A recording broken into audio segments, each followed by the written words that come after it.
Bismillahirrahmanirrahim. Assalamu alaikum dear students. This is Sajjad Malik, your English teacher.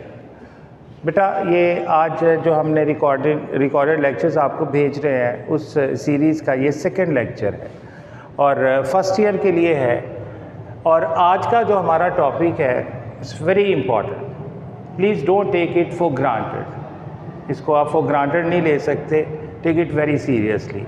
और बार बार बता रहे हैं हम आपको कि ये लेक्चर्स दोबारा नहीं होंगे, तो प्लीज़ आपने इनको इस तरह से ही लेना है जैसे क्लास में होता है।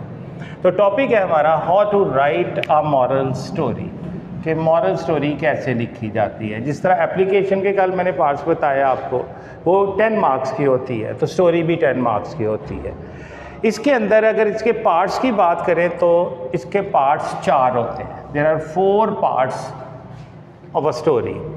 एक टाइटल होता है, नंबर 2 प्रेल्यूड होता है, नंबर 3 बॉडी पैराग्राफ होता है और नंबर 4 उसका मॉरल ड्रॉ करना होता है। और यहाँ पर एक बड़ी इंपॉर्टेंट मैंने चीज़ लिखी है, स्टोरी लिखते हुए आप 2 टेंसेस सिर्फ यूज़ करने होंगे आपको। स्टोरी के अंदर सिर्फ 2 टेंसेस आप यूज़ करते हैं, प्रेजेंट और पास्ट। और उसमें भी इंटरेस्टिंग चीज़ ये है कि 99+% ये चांसेस होते हैं कि आप अगर प्रेजेंट यूज़ कर रहे हैं तो वो भी प्रेजेंट इंडेफिनिट यूज़ करेंगे, और अगर पास्ट यूज़ कर रहे हैं तो उसमें भी 99% आप पास्ट इंडेफिनिट यूज़ कर रहे हैं। अब वो एक्टिव है या पैसिव है ये भी एक सीरीज़ में आता है, लेकिन ज़्यादातर ये एक्टिव वॉइस पे ही होता है। तो मैं इसको एक्सप्लेन करता हूँ। सबसे पहले आप टाइटल देखें। जब आप स्टोरी का टाइटल लिखते हैं, फॉर एग्जांपल यहाँ पर एक टाइटल लिखा हुआ है, honesty is the best policy.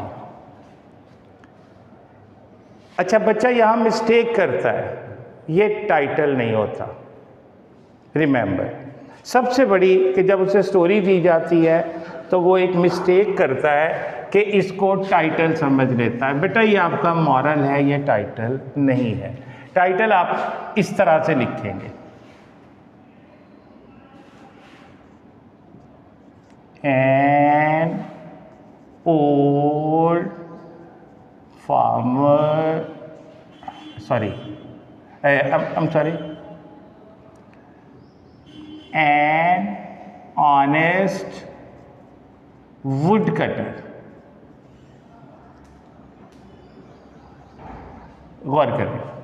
दोबारा मैं बता दूं कि जब आपसे ये पूछा जाता है तो अक्सर बच्चा जो मिस्टेक करता है वो उसे मॉरल को ही टाइटल बना देता है, ये गलत होता है। लेकिन एक चीज़ आप इसमें से देखें, फ़र्ज़ कर लें ये टॉपिक है एक लम्हे के लिए कि टाइटल है, तो आप देखें इसके जितने भी वर्ड्स हैं उसका फर्स्ट लेटर ब्लॉक लिखा हुआ। ऑनेस्टी का H, इस का I, दी का T, बेस्ट का B और पॉलिसी का P, ये सारे ब्लॉक लेटर्स में। और इसके बाद आपने फुल स्टॉप कतई तौर पर नहीं देना।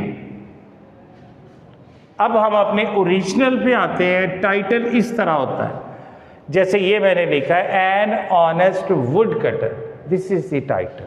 फिर देखिएगा यहाँ पर कि इसके 3 अल्फाज हैं इसमें, और तीनों का जो फर्स्ट लेटर है वो ब्लॉक लिखा गया है और no full stop at the and.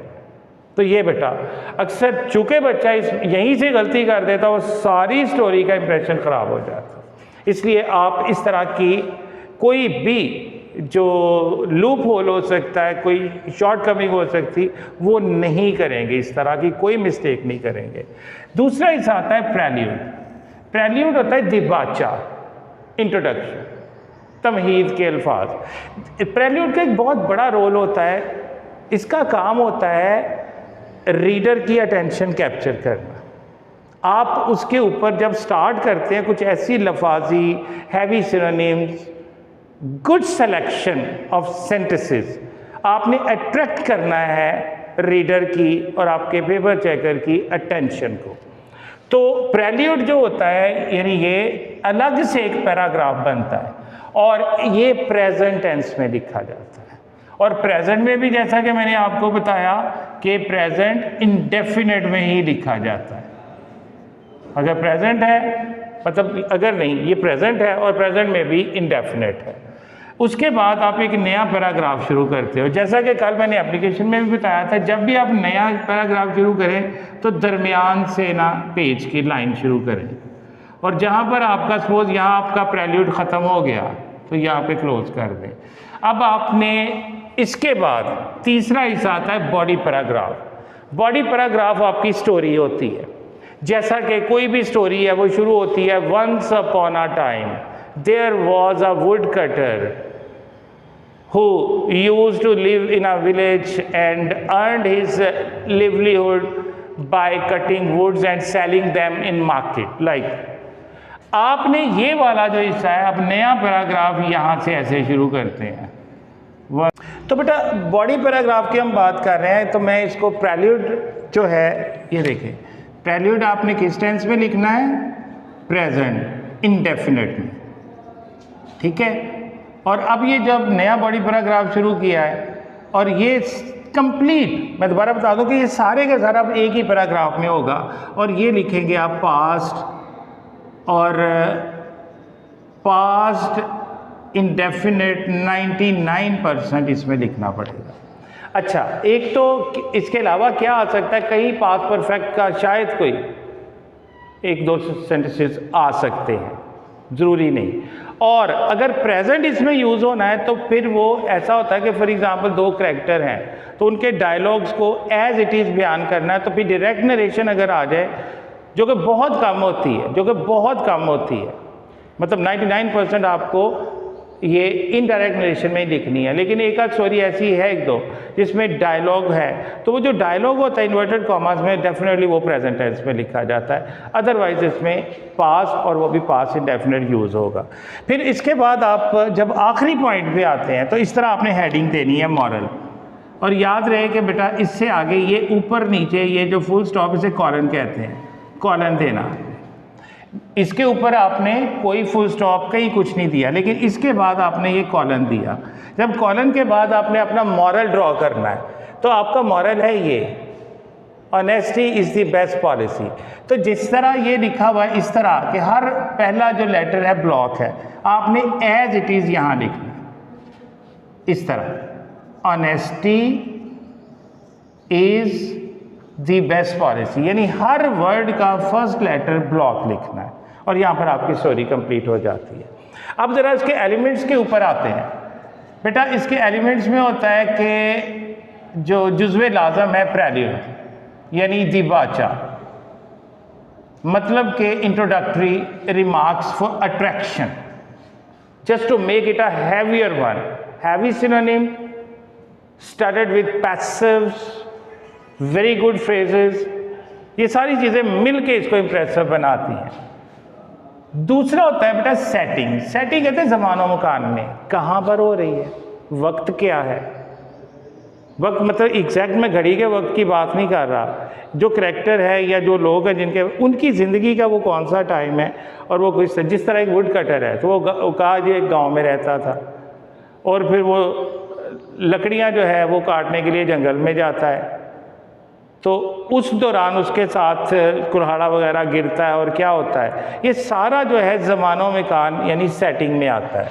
फिर इसके करैक्टर्स आते हैं, एक या दो करैक्टर्स, कभी कभी तीन, जैसा कि यूनियन स्ट्रेंथ है, an old man and his 3 sons, 4 हो गए करैक्टर, मतलब 4-5 करैक्टर्स भी आ सकते हैं, लेकिन ज़्यादातर होता है सिंगल करैक्टर या 2 करैक्टर। अच्छा, वो करैक्टर्स के लिए इंसान होना ही ज़रूरी नहीं है, वो एनिमल्स भी हो सकते हैं, क्योंकि इमेजिनरी है ना सारा कुछ। तो वो all that glitters is not gold, तो उसमें स्टैग है, 12 सिंगा है, वो करैक्टर है। अ टर्न कोट बेट, एक नाकाबिले एतबार लोटा किस्म की चमचड़िक, चमगादड़, वो उसमें करैक्टर है, उसमें एनिमल्स करैक्टर है। तो करैक्टर्स के लिए इंसान होना ज़रूरी नहीं, लेकिन करैक्टर होना उसके अंदर ज़रूरी है। फिर वेरी इंपॉर्टेंट प्लॉट। बेटा स्टोरी और प्लॉट में फ़र्क होता है। स्टोरी ये होते हैं कि उसके मुख्तलिफ वाक़यात, कोई इधर को पहले कोई बाद में हुए होते हैं। अगर एज इट इज़ उसे डिस्क्राइब करेंगे वो रिपोर्ट राइटिंग हो जाएगा और उसमें कोई इंटरेस्ट नहीं आएगा।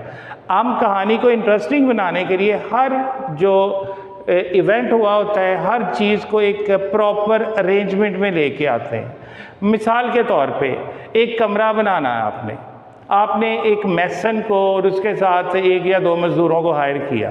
उन्होंने कहा जी हमें इसके लिए ईंटें चाहिए, सीमेंट चाहिए, सैंड चाहिए या अदर आर्टिकल जो भी, आपने सारा कुछ प्रोवाइड कर दिया, वो सब कुछ अब पड़ा है, मिस्त्री भी खड़ा है और सामान भी पड़ा है, तो क्या आप उसका नाम कमरा कह दोगे, उसको रूम कहोगे? नहीं। जब तक वो उसको प्रॉपर अंदाज में चुन के हर चीज़ अपनी अपनी जगह पे नहीं रख देता और लगा देता, तब तक वो कमरा नहीं है। स्टोरी इसी तरह पड़ा हुआ मटेरियल होता है, ये प्लॉट होता है जिसमें सारे सीक्वेंसेस को एक ऑर्डर में लाना होता है। This is the most important. Aristo कहता है कि ट्रेजेडी करैक्टर्स के बिना तो लिखी जा सकती है, स्टोरी करैक्टर्स के बिना तो बन सकती है, पर प्लॉट के बिना नहीं। तो आप अंदाज़ा लगा लें ये कितना इंपॉर्टेंट होता है। फिर उसके बाद एक क्लाइमेक्स आता है, जब स्टोरी अपने बिल्कुल पीक पे पहुंच जाती है। अब आप रीडर देख रहा होता आगे क्या हुआ होगा, वो जो इंटरेस्ट का एक स्टेज होती है वो क्लाइमेक्स होता है। फिर उसके बाद अब जैसे कोई भी चीज़ दुनिया में एक कुदरत का निज़ाम है, जो चीज़ बहुत ऊपर जाती है उसने नीचे आना है, जो बहुत नीचे जाती है उसने ऊपर आना है। तो इसी तरह जब क्लाइमेक्स अपने बिल्कुल जैसे बैलून में आपने हवा भरी और इतनी ज़्यादा कि अब आप अगर एक भी फूंक और मारोगे तो फट जाएगा, दैट इज़ द क्लाइमेक्स, कि आपके इमोशंस इस लेवल पे होते हैं। फिर उसका एंटी क्लाइमेक्स शुरू होता है। ये जो एंटी क्लाइमेक्स है आपको एंडिंग की तरफ ले जाता है और यहाँ पर आप कहानी कंक्लूड कर देते हो और उसके बाद आप अपना मॉरल ड्रॉ करते हो। तो आई होप कि आपने ये सारे पॉइंट्स डेफिनेटली इंजॉय किए होंगे और ये इन द लॉन्ग रन आपको बहुत बेनिफिट देंगे। तो असाइनमेंट बेटा आपकी ये है कि आज आपने जो पहली मॉरल स्टोरी है, मुझे इस वक्त एग्जैक्टली नहीं पता आपकी बुक में, लेकिन जो भी पहली मॉरल स्टोरी है वो आपने तैयार करनी है। चूँकि जब आपने आना है उसमें टेस्ट लिया जाना है आपका, इसलिए प्लीज़ बेटा इसे फॉर ग्रांटेड ना लें। तो मिलते हैं इंशाल्लाह नेक्स्ट लेक्चर में, जिसमें मैं आपकी ग्रामर शुरू करने जा रहा हूँ और वो पहले पॉइंट से ही इंशाल्लाह शुरू की जाएगी। अपना ख्याल रखिएगा। अल्लाह हाफ़िज़।